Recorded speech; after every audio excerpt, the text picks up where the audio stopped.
All right, well, I'm going to read Norma's bio because I think it's absolutely fascinating and it will really give a lot of credence to all what she's telling us today. She's has tremendous experience. So I'm going to read her bio and then I am going to turn it over to Norma, who I have to say has just been a champ hanging in with us on this and so flexible and so accommodating. She was originally a part of this agenda, and so we're so grateful that she was willing to move to this virtual platform with us. Norma Jeager spent more than 30 years managing and evaluating substance use disorder prevention and treatment systems, mental health programs, and integrated behavioral health services in North Idaho, Portland, Oregon, and Seattle, Washington. She developed several interagency criminal justice initiatives throughout the Northwest and managed several innovative federal addiction recovery projects. She served as program manager for the Idaho Department of Correction and the statewide coordinator for Idaho's 75 drug and mental health courts. She served on the board of directors of the National Association of Drug Court Professionals and received the Stanley M. Goldstein Hall of Fame Award from the association in 2018. She taught for 15 years at Boise State University in the Department of Criminal Justice and currently serves as Executive Director for Recovery Idaho, a statewide recovery community organization for whom she co-authored the Idaho Model Recovery Coach Training. She holds a master's degree in health administration and is completing a dissertation for a PhD in public policy and administration from Boise State University. She is a consultant for the National Drug Court Institute at American University and is honored to serve as associate producer for I Married the War, a documentary film exploring stories of wives of combat veterans. Super exciting. Welcome, Norma. Good morning. Can you hear me? Very good. Yes, we hear you. Would you move your mic just a little bit closer to your mouth? How's that? Good, thank you. We're good. All right, very good. Well, it's great to be here with you all. This is such an amazing time, and we're all learning a lot about how do we actually deliver services that are so hands-on in this very hands-off technology special space. So welcome, and it's great to be with you. So we're going to go to a share screen here and do the ever-present, the always with us PowerPoint. And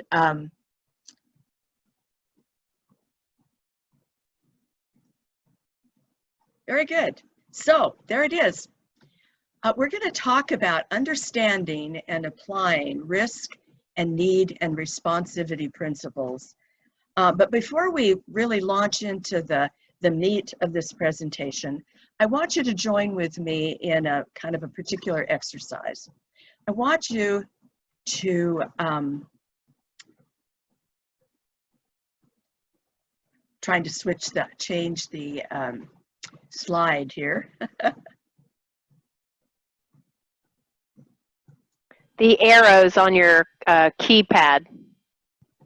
There we go. Thank you, Marie. Marie is, you know, I'm working on a dissertation. Marie, of course, has already completed hers and is a great motivator and has been a coach for me for a long, long time. So thank you, Marie, for being there for me again. So I want you all to join with me in saying the Pledge of Allegiance. And we'll do that now. I pledge allegiance to the flag of the United States of America and to the republic for which it stands, one nation under God, indivisible, with liberty and justice for all. And I want you to think about the critical role that you play in treatment and recovery courts, because without the work that you do, there can be no justice for all. So as Taryn has said, and Marie, and we're so grateful for the work that you do and for the way that you've, as you always do, stepped up to continue to make this alternative for criminal justice sentencing possible for people in your community. So think about this. We are all now part of a new paradigm called therapeutic jurisprudence. And that's kind of a mouthful, but as you know, it includes recovery courts, it includes drug courts, mental health courts, veterans courts, treatment courts, accountability courts, collaborative courts, whatever we call them. It is a new paradigm for court and criminal justice, therapeutic jurisprudence. So at this point, I want to do our first poll so we can get used to using the poll function. So if you would hook up and list the poll now, that would be great. Number 1, and there it is. How long have you been the coordinator for a recovery court? And as you can see, you have 4 choices there.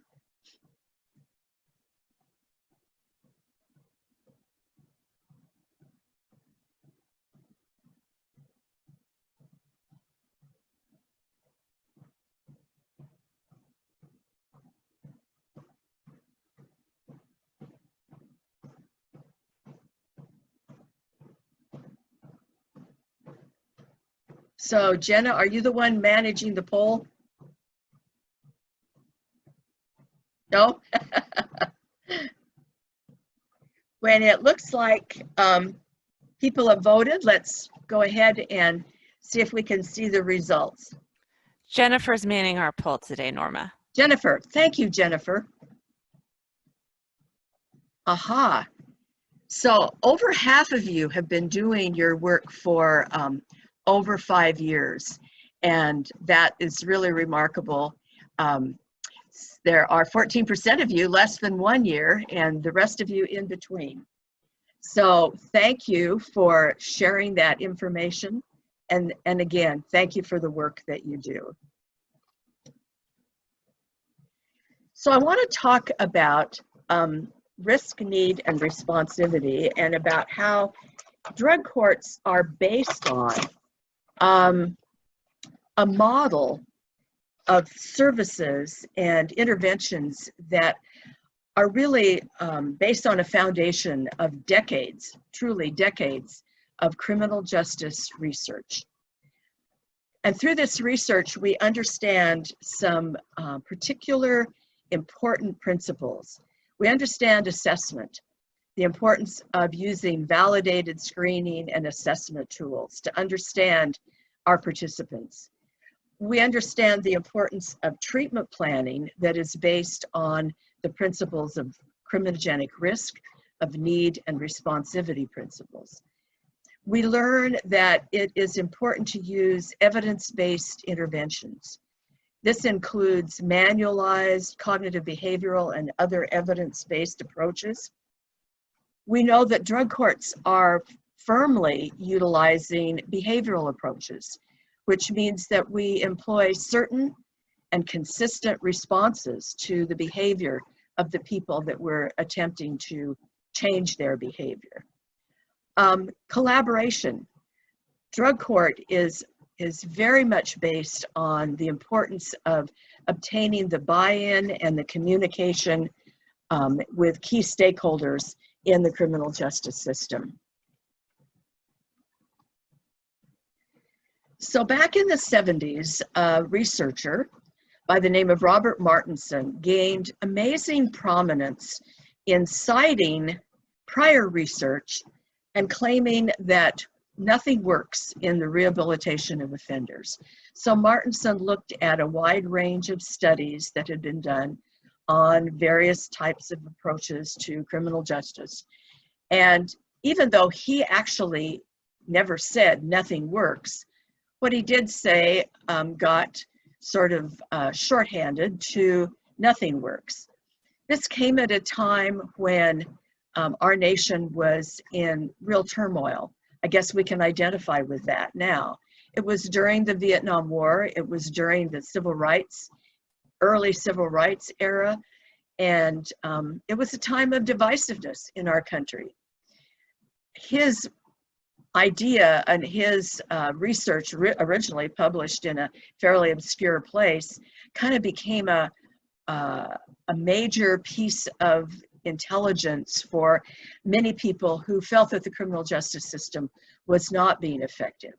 And so for a period of time, many programs were terminated. There was great skepticism about whether or not we could actually do things that would change the behavior of individuals who were involved in the criminal justice system. So along in the early 1990s, there was some re-examination of these earlier studies by Martinson.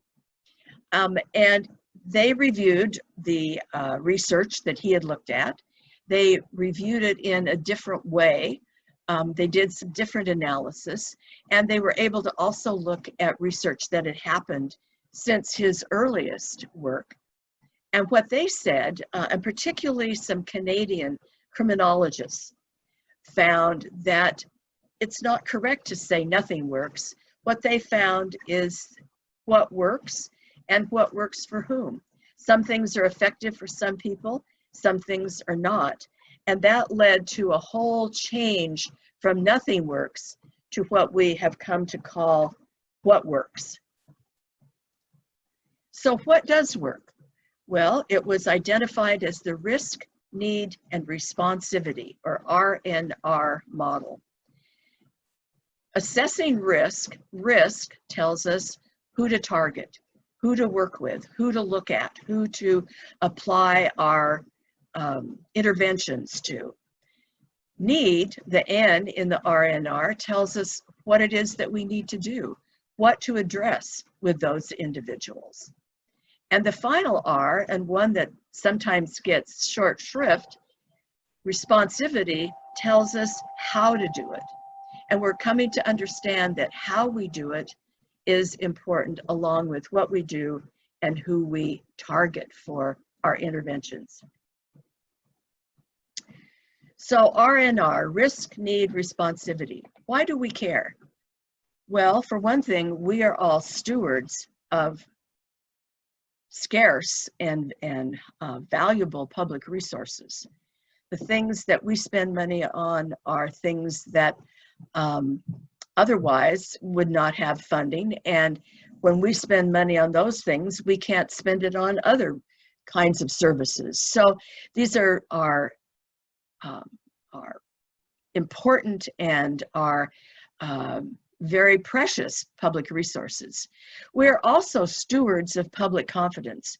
When we say that drug courts work, we engage the rest of our stakeholders in pursuing a strategy that is important, is using resources, and people need to have confidence that when we say these things are effective, that these things are going to protect the public, that we really know what we're talking about, and that we're basing it on real research and real evidence.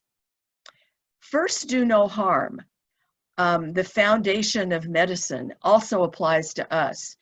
So when we engage our participants in activities, when we determine interventions that are going to be effective, when we send them to mandatory treatment and we require them to be there, we need to employ first do no harm. That applies to us too. In healthcare, prescribing the wrong medicine or the wrong dosage is called malpractice. It results in overtreatment or in developing treatment resistance, or it results in ineffectiveness and poor outcomes.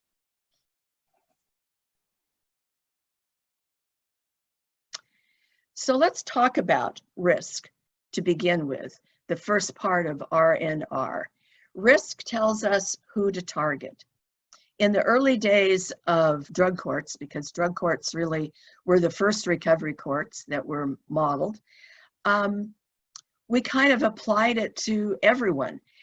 People with drug charges, people with clear addictions, people who who the community or the criminal justice system felt deserved a chance at this intervention before they had to go to prison. In that instance, we painted a very broad brush, and our earliest efforts were not nearly as successful as our efforts are today. The reason our efforts became more successful is that we began to understand that risk is really about who should be our target population. That we shouldn't simply put everyone in the same recovery court, everyone in the same treatment, but that we needed to look at their risk.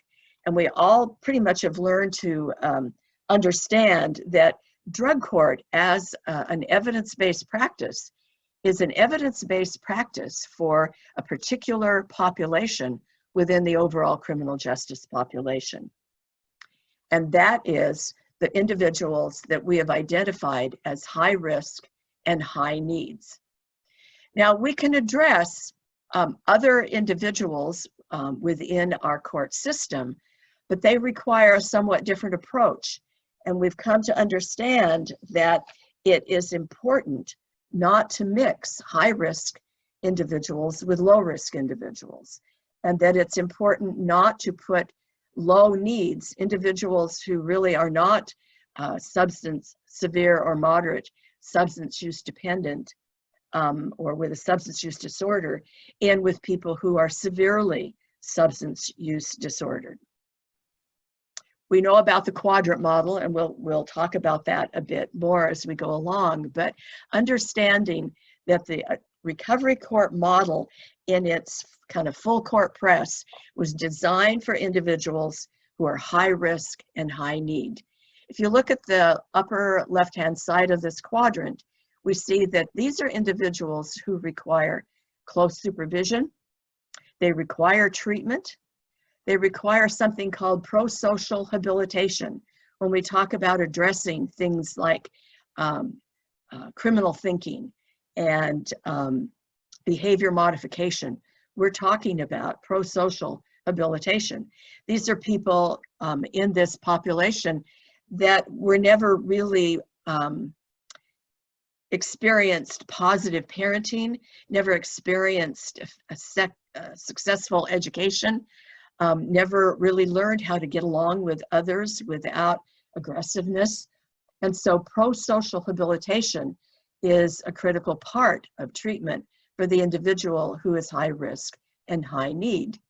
And finally, adaptive habilitation, learning living skills, learning negotiation skills, learning how to get along with other people without seeing other people as simply a target for their predatory behavior.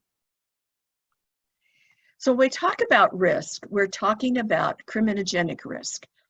And in some ways, it's unfortunate that the term risk came to be so closely associated, because sometimes others in our broader stakeholder group think we're talking about dangerousness.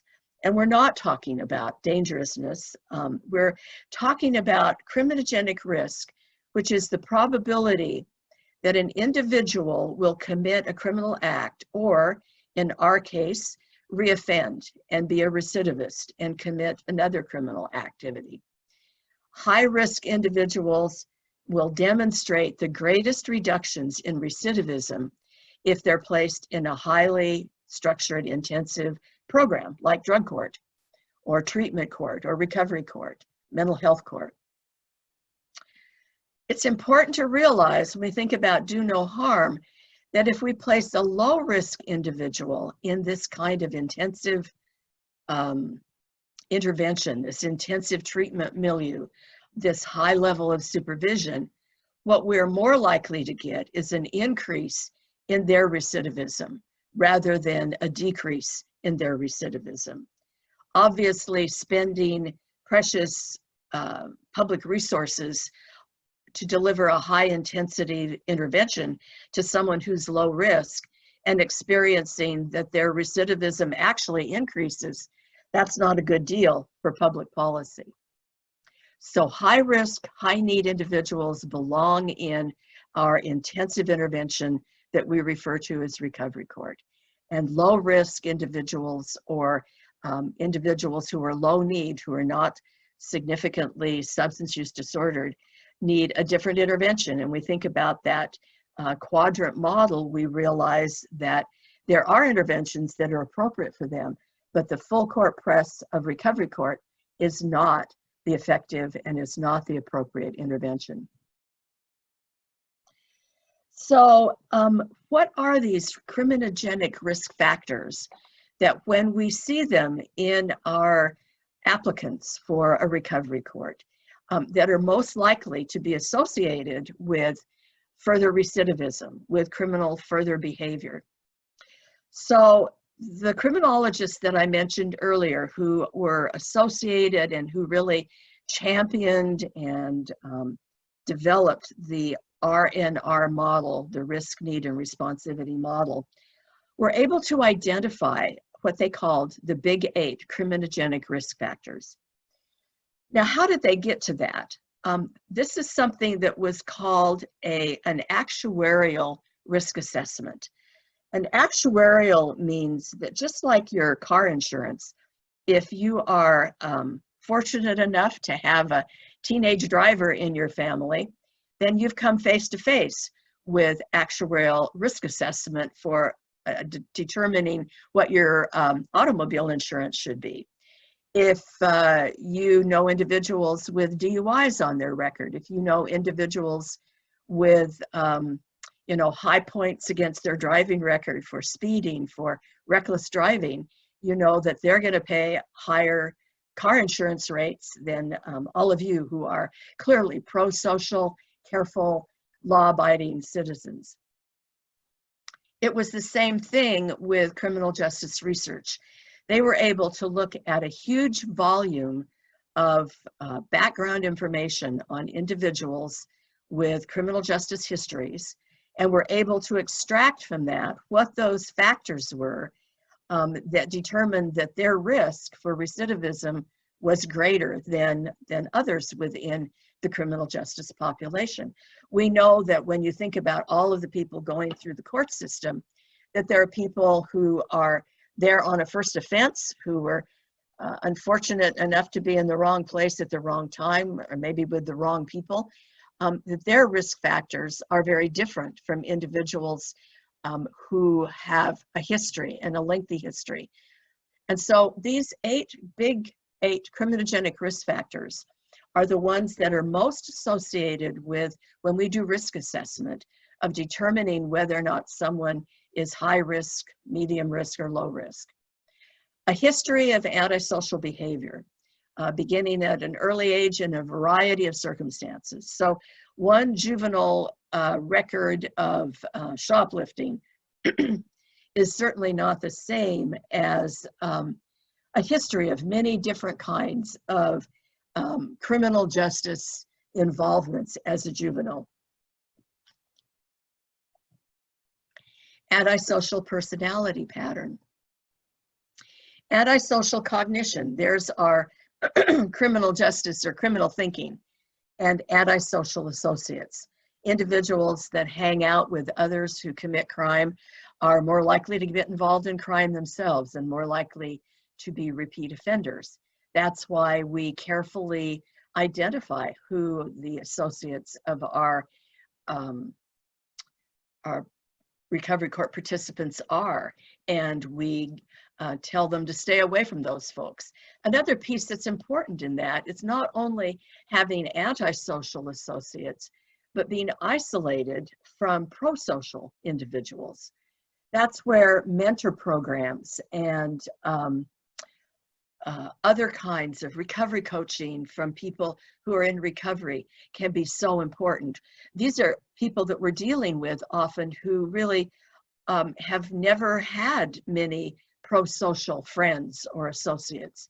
They kind of got identified as the problem kids, often early in school, and hung out together.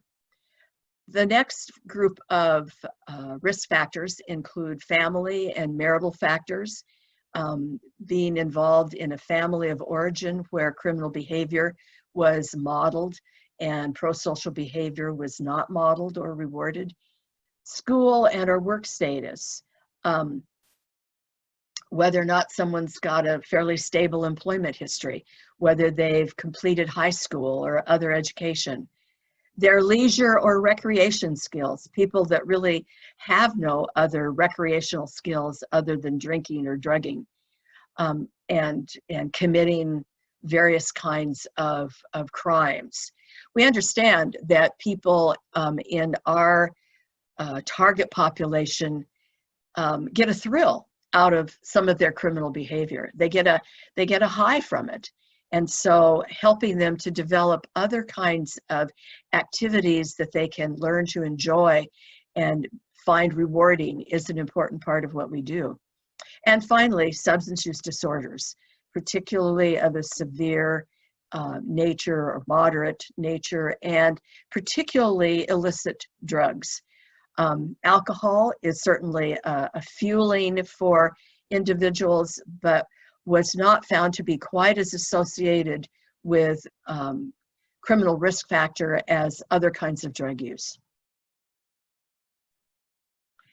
So if these are the risk factors, we understand then that to identify someone as high risk, we need to do an assessment. And there are validated, standardized risk assessment tools that are really important to use to determine that risk level for individuals. Well-trained staff who are able to administer the tool. There are trainings for people, there are quality assurance mechanisms built in for standardized and evaluated risk assessments. Monitoring and quality assurance of how those risk assessments are being used and how it continues to be used is important, because we know that as all of us become comfortable with certain practices or procedures, we can drift a little. We can drift into other activities with a risk assessment that really detract from their validity and reliability. And finally, understanding what the risk assessment is explaining is critical for all recovery team members. I remember a number of years ago working with treatment providers and other drug court team members, you know, attorneys and so forth. And the probation officers clearly understood the risk assessment. In our state, on a statewide basis, we use the LSIR and the LSCMI. And probation got very well trained and continues to be well trained. However, other members of the team really had no idea what it meant when probation said, well, this person has a risk level of a 31, or this person's risk level is only a 14. They had no idea what that meant. And so, or what it was based on, or understanding the risk factors that we've just talked about. So it's important that every member of the recovery court team truly understands this risk assessment process. Excuse me. So addressing the issue of risk is a challenge for the recovery court. And I'd like for us to do poll number 2 now at this point. So Jennifer, can you get up? There we go. So this asks, our recovery court assesses risk in applicants before accepting them into our recovery court. And there's some multiple choice options there, if you would read those and make your selection.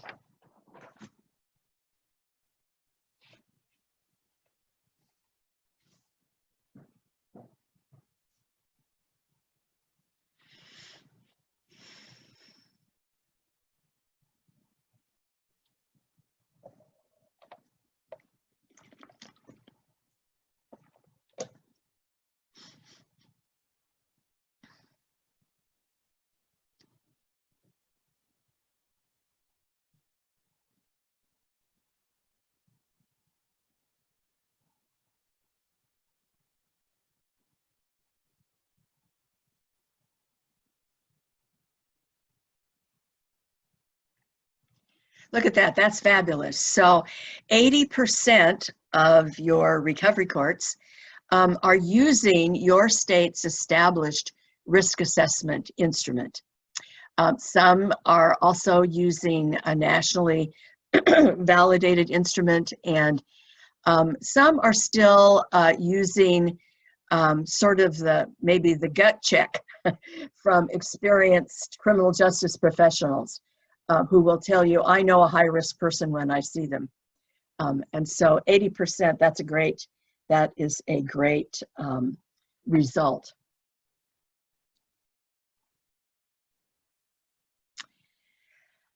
I understand that addressing the issue of risk can be a challenge for a recovery court.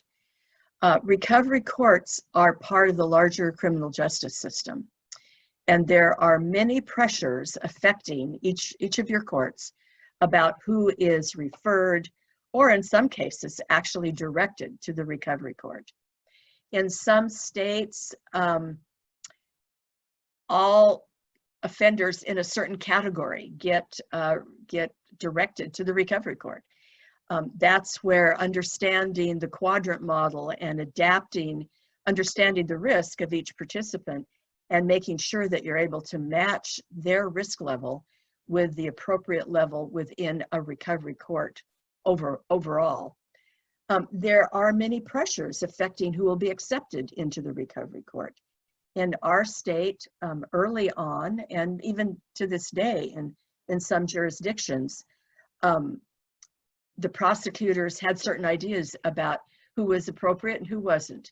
And regardless of what the assessment said, they would either refuse allowing people as the gatekeeper to enter the court, or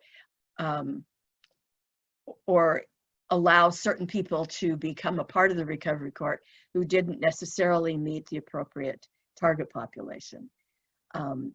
Other pressures about whether or not someone should be in or not into the recovery court make it difficult to always utilize the risk assessment process to determine the target population.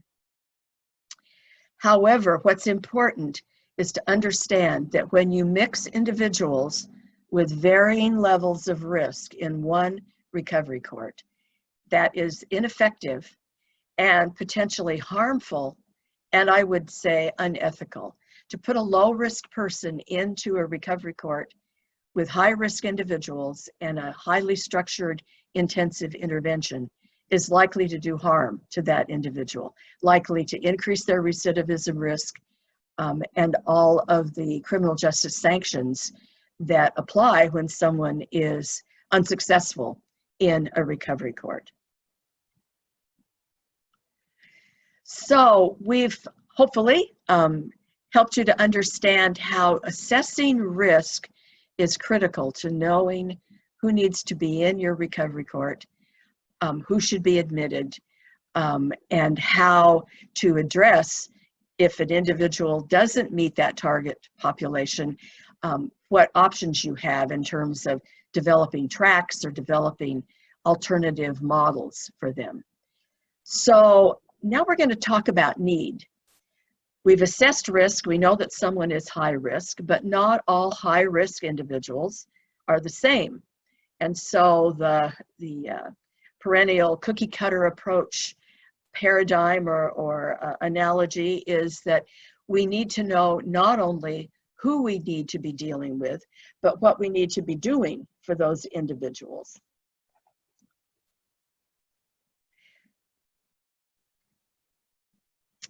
So criminogenic need refers to the characteristics of a given individual, their traits, their problems, their issues that directly relate to that individual's level of risk. And one of the kind of common examples that we use is to talk about people who have low self-esteem. Well, low self-esteem is not a criminogenic risk factor. Mental illness is not a criminogenic risk factor.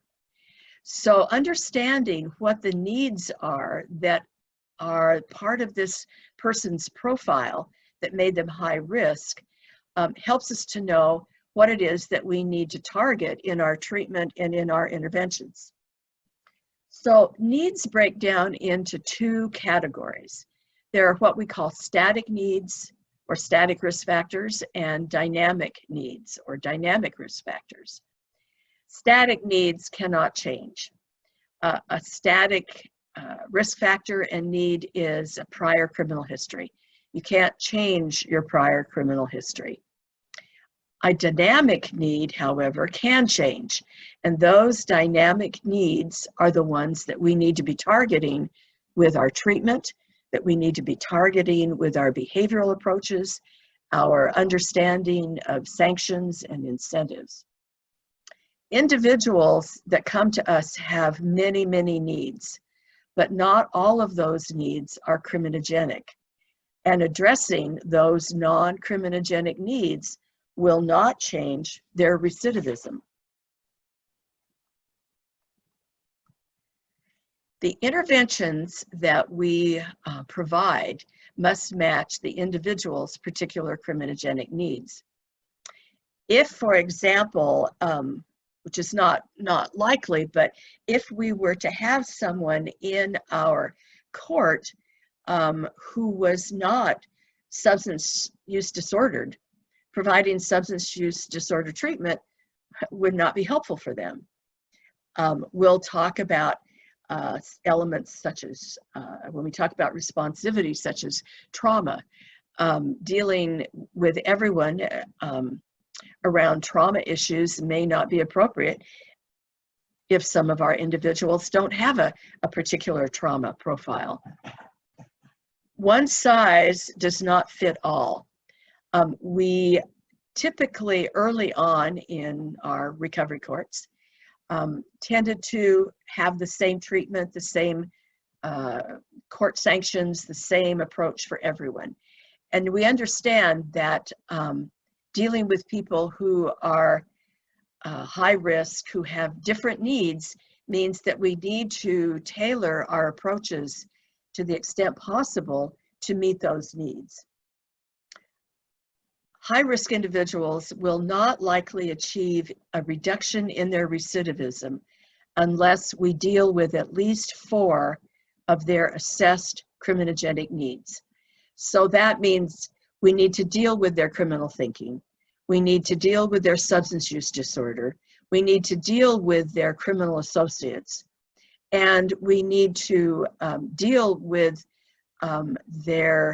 perhaps their job skills or their educational skills. Frequently, getting a GED becomes part of a treatment court or recovery court model, and that may be appropriate if you have people who, who don't have high school education. So unless you're dealing with at least 4 of these assessed criminogenic needs, and typically, we think of substance use disorder treatment as being the treatment that people need.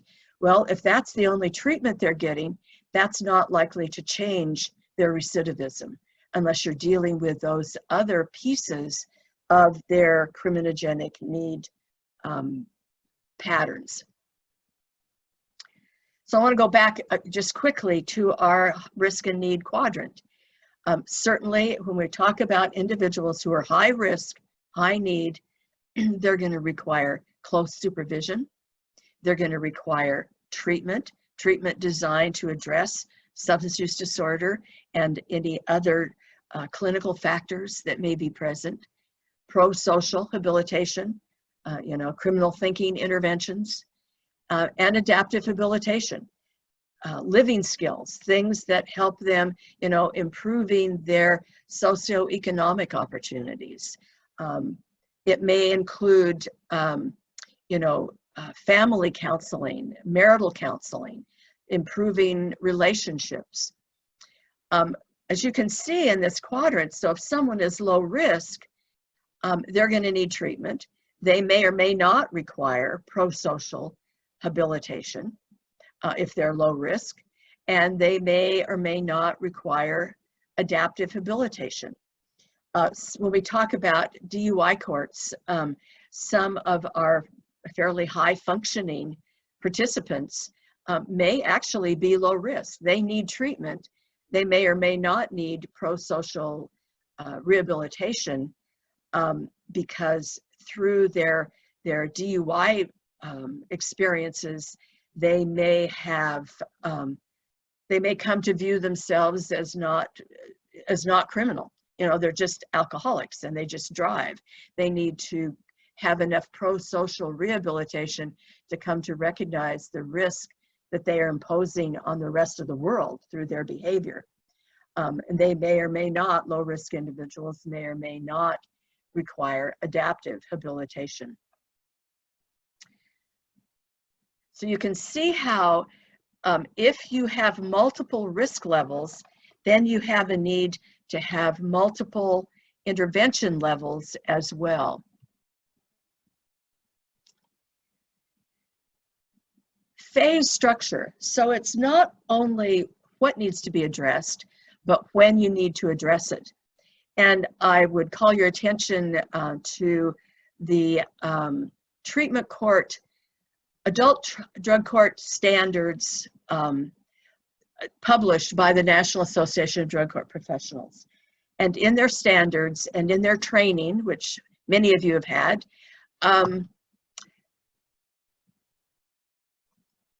you know that there are phases that have been identified. And the work that NADCP has done in providing guidance through the national standards on the phasing of specific interventions helps us to know not only what to address of individuals' needs, but when to address it. Phases should address the assessed criminogenic needs in a planned and sequenced manner. You can't address everything at once. And it's really important to understand that very first phase that we call engagement or stabilization, that getting people really into the program, oriented, stabilized with a variety of circumstances, some of which we'll talk about under responsivity, is an important piece. They can't do everything at once. When you think about all of the things that individuals are expected to do during their recovery court experience, there's just a ton of things. And when people are still pretty toxic, when they're still in withdrawal, when their lives are in chaos, it's unrealistic to expect them to address everything all at once. Abstinence is not a realistic phase 1 or phase 2 expectation. Certainly it is something that we work on. Certainly it is an important stabilization and early recovery factor. But understanding how we apply our behavioral sanctions to use of alcohol or drugs in phase 1 and phase 2 means that we understand that it takes time for people to become abstinent. And finally, phases not only address individualized criminogenic needs, but their specific responsivity factors as well. And often responsivity has kind of taken a back seat to risk and needs. And we need to bring it up front into our process. So we've talked about risk, the R, we've talked about needs, the N. Let's talk about responsivity.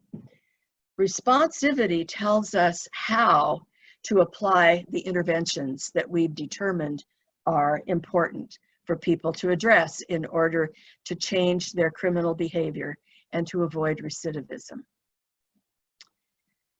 Responsivity refers to how we best approach a person's individual risk and needs in order to reduce recidivism.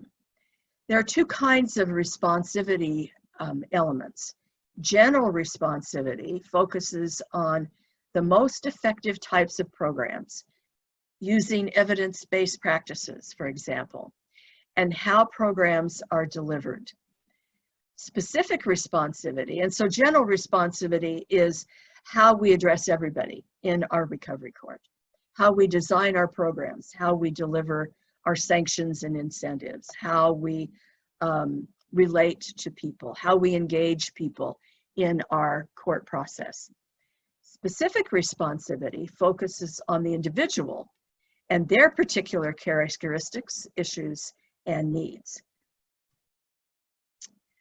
So let's talk about general responsivity first. This is the kinds of activities and approaches that we spend time in our planning meetings, in our troubleshooting, in our problem solving for our court in general. Simply changing your name to recovery court is a general responsivity element. It helps you keep your eye on the ball of recovery, because treatment courts, recovery courts are about not just abstinence, not just changing recidivism, but about helping people engage in recovery. And so having a recovery model, understanding the recovery model, being recovery courts, I think is a huge step forward in general responsivity. Being trauma responsive, being recovery oriented, those are general responsivity aspects. Adhering to something we're going to talk about called procedural justice practices is a general responsivity approach. Using evidence-based interventions, monitoring the ongoing quality of those interventions, assuring that personnel who deliver your treatment and your other interventions are well trained and are interpersonally empathetic people, and addressing motivation engagement early and often with motivational interviewing skills and practices. These are all general responsivity approaches, and they're all important, and they're important across the board for everyone in your recovery court. So let's talk about a few of these in a little more detail. So when we talk about being trauma responsive, it's important to recognize the key elements of trauma-informed approaches and trauma-informed care. Number one, in dealing with people who have experienced trauma or who are experiencing trauma, because we need to recognize that not all of the trauma that our participants face are in their history. Some of them face trauma every day. Every time they leave your court, they are continuing to experience trauma. So safety, doing everything you can to provide safety, both safety of the individual, if they're in a trauma-rich environment, getting them into a safe environment, and providing emotional safety within the practices of your court. Trustworthiness, having your court operations be dependable, be predictable, being trustworthy. Participants having the understanding, the feeling, believing that you as a team, that all of the members care about them and care about their success. That's a part of being trustworthy. Transparency. Transparency and understanding what's going on. No sudden surprises, no shocks. Knowing what to expect, knowing what's expected of them as a participant. Explaining what you're doing, even though it's perfectly obvious to you the reasons that certain things are done with participants, it may not be at all obvious to them. And so making sure that what you're doing is clear. I think one of the interesting challenges for drug courts, treatment courts, recovery courts, is to demystify staffing. Participants know that we all get together as a team and talk about them behind their back. That trustworthiness and transparency, helping them to understand that the reason we do that is to try to help them, to try to understand their needs, to provide treatment that's going to be useful for them. So transparency. Peer support. Peer support is a key piece of trauma responsive service. Working with someone who has been through a process and who can help model success and who can model hope is part of a trauma responsive approach. Being collaborative and mutual, giving people choices, empowerment, voice, giving people a voice in what's happening to them, and choices in the programming that they are experiencing, wherever you can possibly do that. And then understanding and appropriate relating to cultural or historical or gender issues with a particular individual. These are all pieces of general responsivity and trauma responsive operations. So I want to spend a couple of minutes talking about one of my favorite topics, because as it was mentioned earlier, I'm working on a PhD. I'm at what's called the ABD. My husband wanted to know if that's all but done. What it really stands for generally is all but dissertation, and there's that pesky dissertation. Well, my dissertation is about procedural justice and about, and concurrently about trauma-informed practice, because as we look at these elements of procedural justice, we see really all of the elements that we talked about under trauma-informed practice. People need to have a voice in what's happening to them. They need transparency. They need to understand. Helping them to, through a really easy to read participant handbook, explaining in their early engagement period of what the expectations are, understanding what's going on, understanding consequences that they may face.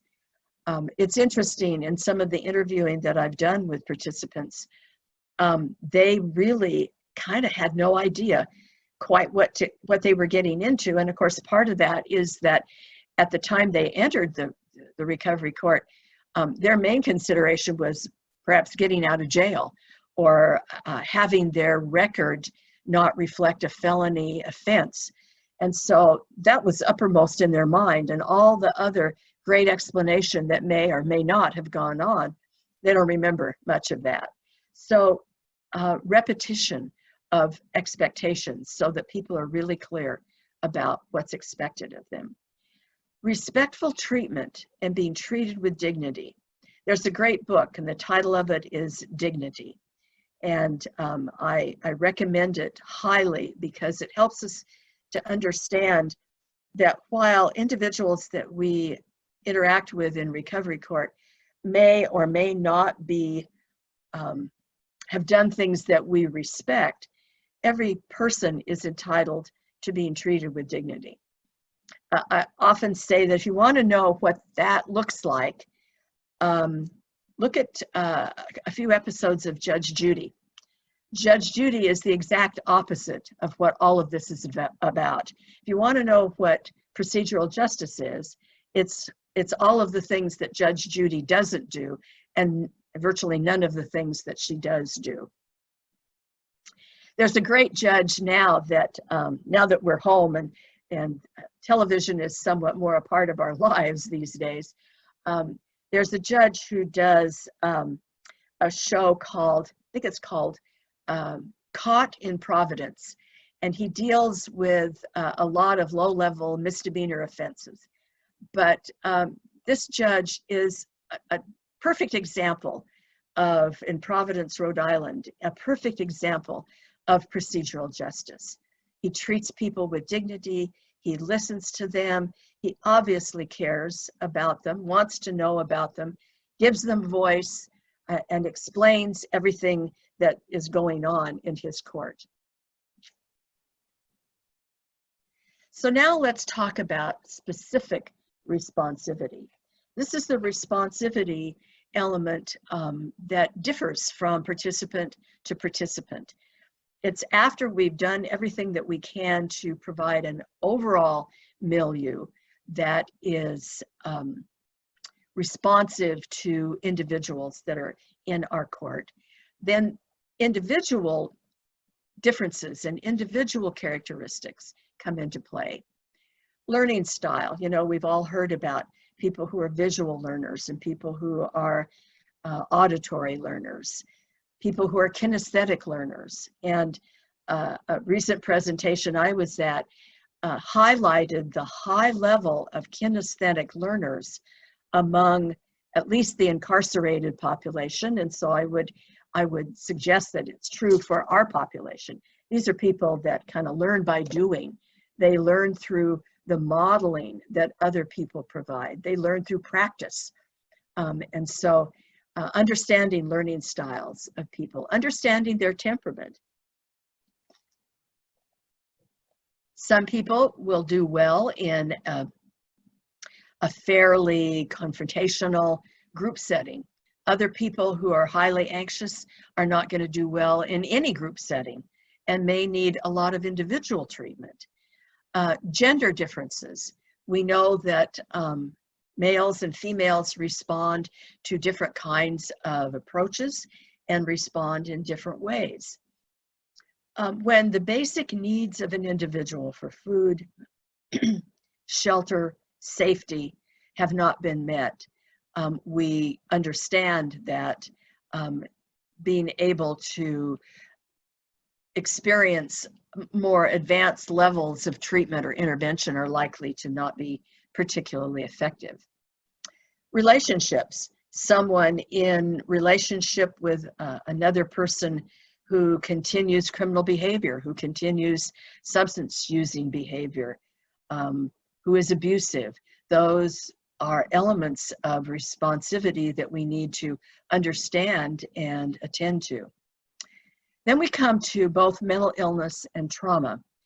Neither mental illness nor trauma are criminogenic risk factors, but they are very often present in our participants.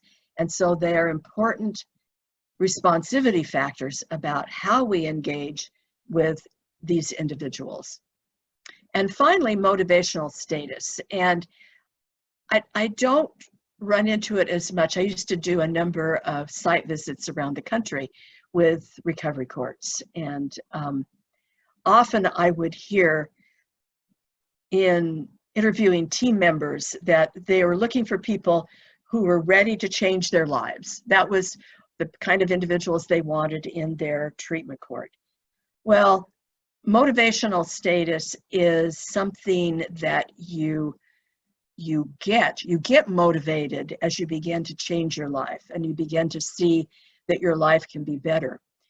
Motivational status is really a question of your level of ambivalence, and motivational interviewing training is superb at helping to understand how we help people get beyond their ambivalence of hopelessness and addiction and history of criminality, and to a level of believing first and having hope that their lives can be different and that we can help them reach those different lives. So motivational status is certainly a responsivity factor, because you don't put someone who, you know, is in pre-contemplation into a very aggressive treatment program because they don't think they have a problem. So working on that ambivalence and working on motivational status is a first step in responsivity factor dealing. Motivation should not be considered as a criteria for admission into recovery court. Assessment of motivation tells us what approaches are necessary to achieve and support engagement. Addressing actual motivation in an appropriate manner achieves the therapeutic alliance that's necessary to have a successful outcome. And principles of motivational interviewing are keys to addressing motivation at the various phases of the recovery court. So that's why the phase structure is important, and matching engagement and motivational level to that phase structure is important. So a few words about trauma as we deal with specific responsivity. I believe that trauma should be an expectation, not an exception. You know, years ago when we talked about co-occurring disorders, we said co-occurring disorders should be an expectation, not an exception. Well, I believe that trauma should be an expectation, not an exception. And that's why a trauma-informed approach as one of our general responsivity factors is important. I can't believe, I mean, if you can find a recovery court participant with no history of trauma, you should write it up as a case study, and you should try to figure out how they got into the treatment court to begin with. The recovery court should operate as a trauma responsive court for all participants. We screen for individual trauma once a therapeutic alliance has been established. When we talk about safety as a key element of a trauma-informed approach, that means that we do everything we can to avoid triggering individuals' trauma response early on. Treatment is where trauma should be addressed, and clinical factors help us know when a therapeutic alliance has been established and when the treatment provider indicates that it is time to begin addressing specific trauma factors. I would suggest that somewhere within our court, again, when we get a little farther into their participation, that it would be very useful for you to administer the ACEs assessment, just to really get a picture of the trauma histories of your people. It helps you understand the severity of their trauma, and it also helps you understand other co-occurring health conditions that may be there, because we know that with high levels of early childhood experiences of trauma, there are other kinds of physiological health conditions that coexist. The final thing I would say about trauma is that when trauma is triggered, the responses that you get from an individual may masquerade as various kinds of non-compliance, non-engagement, defiance, absenteeism or absconding, withdrawal.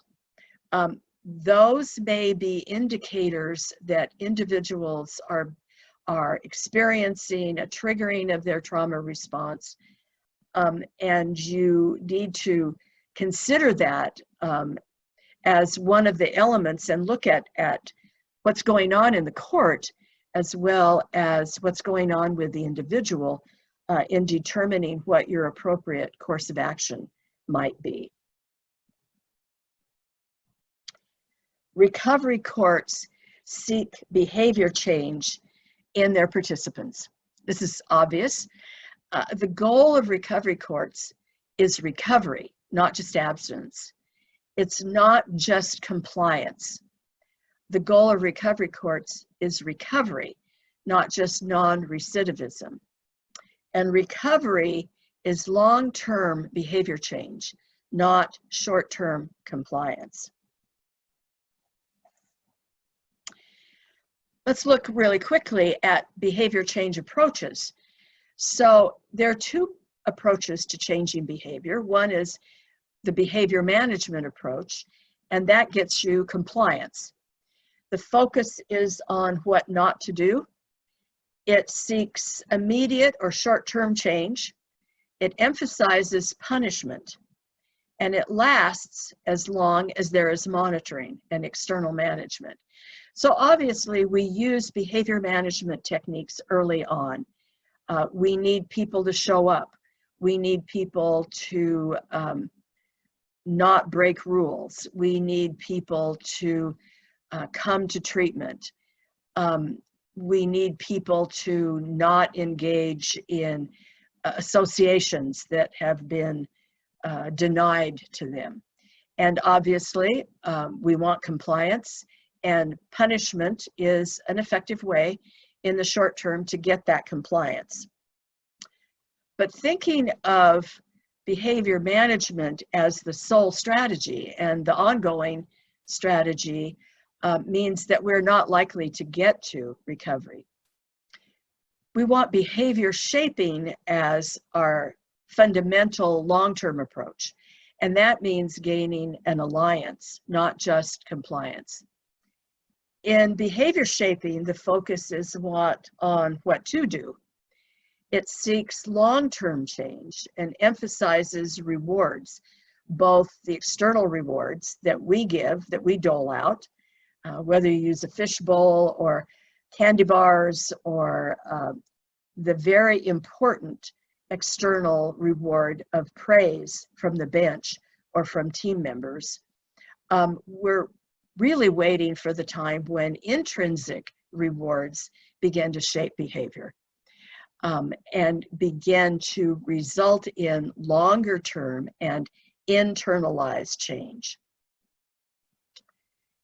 So we need to match our interventions to risk and need.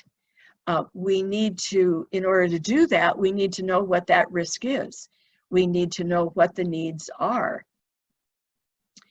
The model of the recovery court is itself an intervention, and I would say is in itself a general responsivity approach. The full-on recovery court model is a high-intensity, highly structured intervention, only a match for the high-risk, high-need participant. Differential models or tracks can be used to match other risk and need levels. In other words, more supervision, more treatment, more sanctioning and incentives is not always better, especially for the low-risk participants. So now I want to do our final poll for this segment anyway. So Jennifer, if you want to get up our last poll question.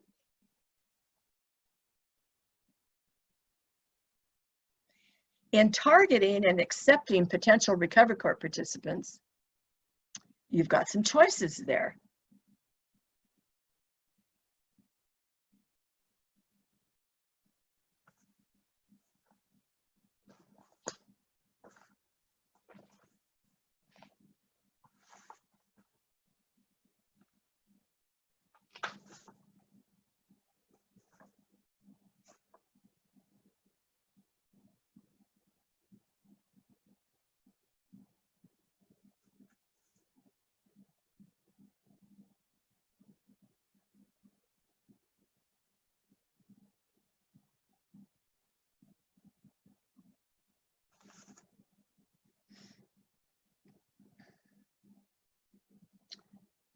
We need somehow to have a drum roll for our results.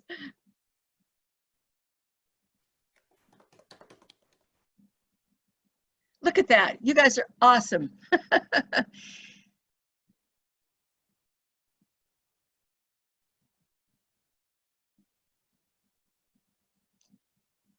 All right. That's wonderful. So congratulations. And I know that Tennessee, like my state, has many rural jurisdictions. So I know how challenging it is to tailor treatment services, to match client needs, to not accept individuals who are not high risk, high need. And if you do, to be able to provide a slightly different approach for them. Someday down the road when we can all come together face to face, maybe I can come back to Tennessee. I'm always trying to come back to Tennessee and talk about some of the strategies for rural drug courts. But you know, you guys are doing great. So at this point, because you are a recovery court system, which I think is phenomenal, And I can hardly wait. I have to confess that in our state, we just made the move from drug court, mental health court, veterans court, to calling them all treatment courts. So we're a little bit behind, y'all, but did you hear that, y'all? We're a little bit behind, but I think being a recovery court is just a phenomenal paradigm and mindset for the work that you're doing. So I want to talk just a bit about the recovery principles. So SAMHSA, the Substance Abuse and Mental Health Services Administration, has a definition of recovery. And because I am an inveterate editor, I had to add a little something to that. A process of change through which individuals improve their health and wellness, live a self-directed, and I added pro-social life, and strive to reach their full potential. That's what recovery courts are about, a process of change through which individuals improve their health and wellness, live a self-directed and pro-social life. The dimensions that SAMHSA identified of recovery are health, and we know that because we're dealing with people with many experiences, maybe current history and current experiences of trauma, are likely to experience other significant problematic health conditions. We know that many of our participants do not have a stable and safe place to live, but that is one of our goals for them. We know that many of them have challenges in seeing a purpose in their lives, of being able to seek to have, to work on it, getting a better job, or going to school, or volunteering, or being a better parent, or getting back to some of their creative endeavors. And I've always been amazed at the creativity among our participants when they are able to regain control of their lives and end the chaos that they experience. And to be independent and have the resources to be able to participate in society. So purpose is something that is key to recovery. And finally, and by no means, last but not least, community. To have meaningful relationships and a social network that provides support for recovery, that provides friendship, connection, love, and most importantly, hope. These are the dimensions of recovery that we're working towards. And that's, something so far beyond showing up for your UAs on time when you're supposed to. So dimensions of recovery. The recovery principles, self-direction, and there's some of these that are kind of challenging for a criminal justice intervention. Self-direction, we're pretty good at directing people to do what we tell them to do. Individualized and person-centered, empowerment, to empower people in their lives, finding ways to give them safe choices, but choices nonetheless. Holistic, to care about more than simply their substance using, or in the case of working in a mental health court environment, medication compliance. It's nonlinear. We understand that people move back and forth through their effective dealing with their ambivalence, that they move back and forth in their effective personal relationships and their abstinence. It's culturally based. It's strengths based. We do a great job of figuring out what people's deficiencies are through our assessments, but we don't do such a great job of understanding what their strengths are and building on those strengths. Peer support, a key element of recovery principles. it's interesting. In veterans courts, mentors have always been an important part from the very beginning, but only recently have other recovery courts begun to use the power of peer support through mentors, recovery coaches, peer specialists. Relationships. People need meaningful relationships. And I can't even imagine a recovery court graduation where someone who's graduating or commencement doesn't talk about, or their family members don't talk about, reestablishing family relationships and community relationships. Respect. We talked about dignity early on. Respect and dignity, a key piece of the recovery model. Responsibility. I remember early on in the development of mental health courts, people would say, oh, well, persons with mental illness can't have responsibility, can't be responsible, they can't be accountable. And I've always felt that mental health courts were kind of one of the first recovery courts for individuals with mental illness connected to the criminal justice system. And finally, and maybe more importantly, hope. Hope that life can be different, hope that things can be better, hope that people can live a pro-social life. I had a great example in one of the criminal justice classes that I taught at Boise State University.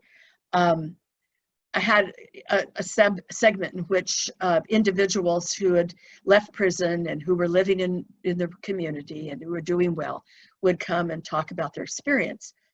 And one guy who was, we're talking a hardcore individual, he had probably spent at least 15 years in prison, multiple occasions, spent time in administrative segregation, and he was doing well in the community and had faced a number of key challenges in the community. Anyway, he was telling about his experience. And he said one day he was driving his truck, and he said, my truck is kind of disreputable looking. He said, you know, the fenders aren't all the same color, and, you know, it's not that great of a truck, but he said, it's mine. So I was driving down the road, and I saw the red and blue lights in my rearview mirror. So I pulled over, and the officer came to the window and said, sir, I need to see your driver's license, your registration, and your proof of insurance. And this guy got a great look on his face, and he said, you know, I had all of those things. So I gave him to the officer, and he looked at him, and the officer said, sir, do you know why I stopped you? And I said, no, I don't really. He said, well, you've got a tail light that's burned out, and you need to get it fixed. So that's all. Go ahead, get it fixed. Have a good day, sir. Walked away from the car, got back in his car, turned the lights off, drove off. And my co-presenter that day said, that's the first time I ever drove away from a police car. So he had learned an intrinsic reward. He had now had hope that he could interact with law enforcement and not end up in handcuffs. And I've always thought that was the greatest example of intrinsic motivation and recovery. Some of the key recovery-oriented tactics help people to set their own goals and work towards them. Provide options whenever possible. Build on strengths. We need to assess strengths better. Help them to make decisions and encourage decision-making and teach them decision-making skills. And one of the key decision-making skills is alternatives. You know, teach them not to do the first thing that comes to their mind, because for a very long time, that first thing that comes to mind is probably something that's going to get them in trouble. Validate the many pathways to recovery. 12-step groups are important. Church can be important. Fitness and active physical recreation can be important. There are many pathways to recovery, And we need to validate what's going to be meaningful for each individual. Understand that recovery goes beyond abstinence and, in the case of mental health, symptom management. You are only going to start them on a recovery pathway. You're going to give them tools, you're going to show them the way, you're going to encourage them, you're going to cheer them on, but their recovery story doesn't end with their graduation from recovery court. That's only the beginning. And I love it when some courts call their graduations commencement. These are some of the overlapping principles, and they're shown in red. Recovery-oriented and trauma-informed commonalities, self-direction, empowerment, peer support, responsibility, transparency. These are such overlapping things that when we do recovery-oriented programming, when we do trauma-oriented programming, when we use procedural justice, we're basing our program on fundamentally the same foundations. So understanding risk, need, and responsivity means that it is the cornerstone of effective recovery court. Effectively matching program elements to the risk and needs and responsivity of the individual is the key to effective outcomes. And effective outcomes are the foundation for sustainability of your court, for the confidence and trust of your community, and the support of your community.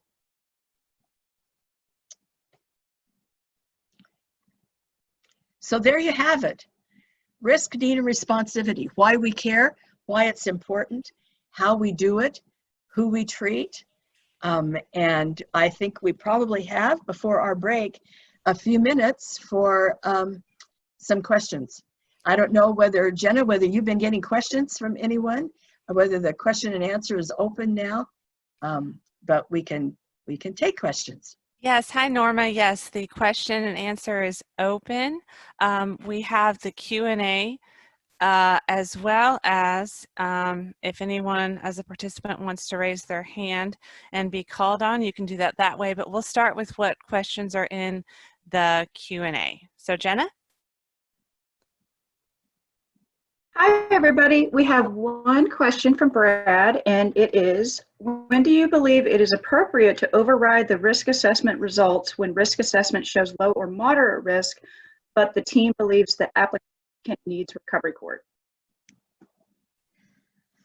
Wow, that's a great one. And within the training for administering risk assessment, certainly in that we use in our state, the LSI, and you will know whether there is an override capability in your risk assessment in Tennessee. There is a provision for that. However, generally speaking, it's also part of the training that overrides should be few and far between. So what I'm really hearing in the question is, what do we do if our risk assessment doesn't come back high risk, high need, but the team believes this person should be in the recovery court? And that's really where you get to your looking at the quadrant model. What is it about this person that says they need to be in recovery court? Is it because they are kind of off the scale with their out of control substance use, where they certainly need treatment? Being in, let's say you have a track for individuals who are low criminogenic risk but high need, that's really a treatment track. It's probably going to include a level of supervision early on, but that supervision might be lessened as time goes on, as treatment begins to be effective. They may not need, they may be very pro-social and not need criminal thinking interventions, so that might not be a part of their treatment plan.